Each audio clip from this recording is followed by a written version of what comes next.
গোলাঘাট জিলাৰ বৰপথাৰত ড্ৰাইভাৰ সহ বাৰ্মি চুফাৰী ভৰ্তি 12 চকীয়া ট্ৰাক জব্দ। গোপন খবৰৰ ভিত্তিত ধনশিৰি মহকুমা আৰক্ষী বিষয়া দীপেন পাটৰে কৰায়ত্ব কৰে গাড়ীখন। নাগালেণ্ডৰ পৰা দয়ালপুৰ চাংখাটি গেলাবিল হৈ সৰবৰাহ কৰিবলৈ লওঁতে বৰপথাৰত আৰক্ষীৰ জালত পৰে চুফাৰী ভৰ্তি ট্ৰাকখন।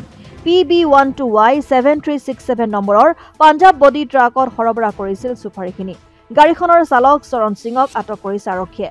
ঘটনা সংক্ৰান্তত আৰক্ষীৰ তদন্ত অব্যাহত আছে। সৰুপথাৰৰ পৰা পৰাণ গোস্বামীৰ ৰিপৰ্ট, অসম আদিত্য। NKS হুণ্ডাইলৈ স্বাগতম। নৰ্থ ইষ্টৰ প্ৰথম GDSI 2.0 ফিচাৰ্ছ ডিলাৰ হৈছে NKS হুণ্ডাই। অত্যাধুনিক সা সুবিধাৰে তৈয়াৰী মষ্ট আপডেটেড হুণ্ডাই ডিলাৰ এতিয়া ডিব্ৰুগড়ত।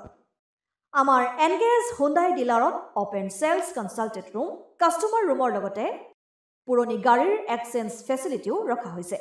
ইয়াত সেলছৰ লগতে সাৰ্ভিস সেক্টৰৰ সুন্দৰ সুবিধা আছে। প্ৰয়োজনীয় সকলো এডভান্স টুলছ, হুইল বেলেন্সিং, এলাইনমেন্টৰ অত্যাধুনিক machine, post hydraulic lift, fully trained man পাৱাৰৰ লগতে nitrogen gas filling facility, fully automatic car washer ফেচিলিটিও আছে।